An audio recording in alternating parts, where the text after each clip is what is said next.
Everyone. I am going to do the video portion to my collage and my book review now. I'm not sure if you got my email that I sent through Google Drive, but my personal computer was not recording the video portion. So I took my work computer home and I'm going to do that now. So the book I read is called Evicted by Matthew Desmond, copyright 2016. It discusses poverty and profit in the American city. So throughout this book, Desmond follows 8 families in Milwaukee who live variety in various areas throughout the city, and also follows their landlords and discusses the relationship between the two.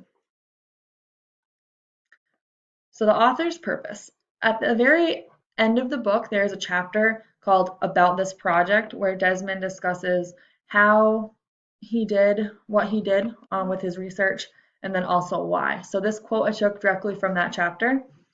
It says, I wanted to write a book about poverty that didn't focus exclusively on poor people or poor places. Poverty was a relationship, I thought, involving the poor and rich alike. To understand poverty, I need to understand that relationship. This sent me searching for a process that bound poor and rich people together in mutual dependence and struggle. Eviction was such a process. So a little bit about Matthew Desmond. He grew up in a pretty poor family. Many times throughout his childhood, the heat was actually shut off because his family couldn't afford to pay it. His father was a preacher, and his mother just worked a variety of jobs throughout his childhood to make ends meet. Throughout his childhood, they instilled the value of education in him. So when he was done high school, he attended Arizona State University for an undergrad degree with the plans of being a lawyer. Um, when he was attending undergrad, his family actually lost their home due to foreclosure.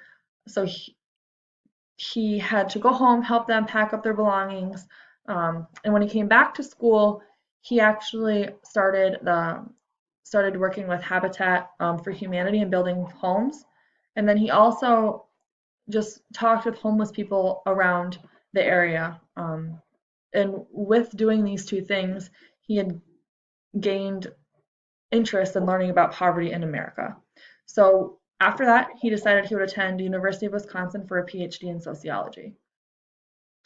Because he was interested in the poverty in America, he actually immersed himself.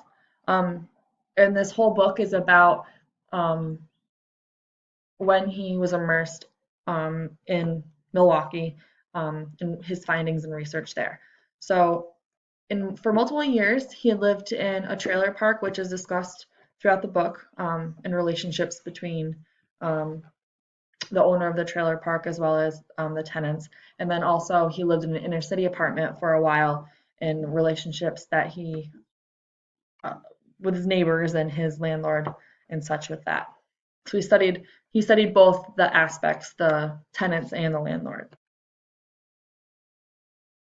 So the main ideas and arguments, the first one is while we waiting on his payment, the taxes are going up. The mortgage payment is going up. There is no hedging in this business. When a tenant didn't pay $500, her landlord lost $500. When that happened, landlords with mortgages dug into their savings or their income to make sure the bank didn't hand them a foreclosure notice.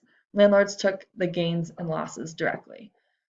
So one thing I liked about this book, it didn't just focus on the tenant side, it also focused on the landlord side, and how they did take advantage of the tenants. For example, rent was the cheapest rent was around $500, as you can see from the quote here, and many of the properties are actually not considered livable. There are holes in the walls, doors without locks, doors that don't shut, no appliances in the home, broken windows.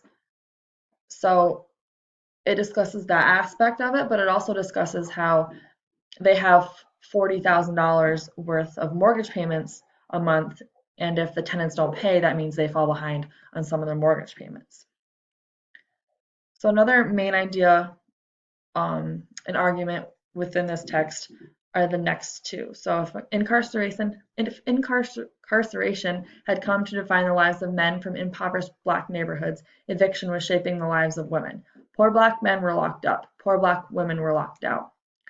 And then another, she was beginning to wonder what the most response what was most responsible for keeping them homeless. Her drug conviction from several years back, the fact that Ned, her boyfriend, was on the run with no proof of income, their eviction record, their poverty, or their children. So many landlords had requirements for their tenants. So in the last quote, landlords did not like um, their tenants to have previous eviction records, which was almost impossible um, for the people that were followed in this book. They wanted proof of income, so whether that meant from SSI or the housing voucher that some of the people got, and they didn't like children. So a lot of the application process, um, if you had these things, they wouldn't rent to you. 80% of the monthly income for SSI would go towards their rent alone. So if they had to buy an appliance, if they saved up, for example, or had to pay another bill and would get behind on their rent, they would be evicted, therefore creating an eviction record, making it even harder to get a new apartment or place to live. One woman in the book, Arlene, she had applied to 89 apartments and only been approved for one of them. So it's quite a long process to find an apartment. And if you get evicted, the tenant and landlord go to court for it, and the landlord almost always wins because the tenant can't afford to take off work if they are working to show their side of the story, or they can't. They don't have a babysitters for their children, so they can't go to court. So a lot of times it is one-sided, and the landlord usually wins all the eviction trials. So truth to power, and then challenges in the book. So I thought this book definitely speaks truth to power, and I really can't argue any of the statements said in the book. I think Desmond does a good job of hearing both sides and showing both sides. So some of the things that I noted from the book of why I think it speaks truth to power are, so he moved to the trailer park in May 2008, and then he also lived in the inner city apartment, as I said. He did that for a few years. He carried a digital recorder and a lot of times just left it running um, to make sure he caught everything that people were saying. He also carried a notepad to write down different observations he saw and conversations he heard. Again, both between the tenant and landlord, the tenants themselves, and then between the landlords themselves and in court. He also took thousands of pictures. As you can see from some of my slides, these are actually pictures he's taken. So the picture on this slide is from one of the landlords that he followed and all of her keys to the properties. So he conducted more than 100 interviews with people not in the book, including 30 landlords. And then once his research was completed, he actually had 5,000 pages worth of notes, and they're single spaced and typed 5,000 pages, not handwritten. So that's a lot of information that he pulled together to write this book. He checked all of the conversations and observations with news articles, medical records, court records, to make sure that what he was saying and what the tenants were saying was truthful. He had also hired an independent checker, so someone who went through his notes to verify that he wasn't making anything up. He also, at the end of the book, he also discusses the bonds that he created with the tenants and the landlords as well. he was actually depressed for many years after, um, because of the relationships that he made and what he saw. And um, he, for example, he has a son now, and one of the people that he lived around and with sends his son a birthday card every year with $10 in it.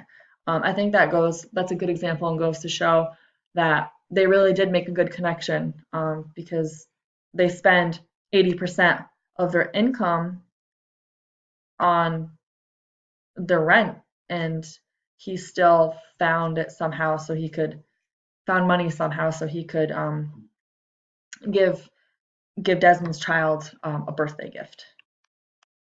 So some questions that I have for the group are: do you believe um, the right the right to a decent home is part of the rights as Americans? And then a quote from the book says, "The home is the center of life. At home, we can be ourselves.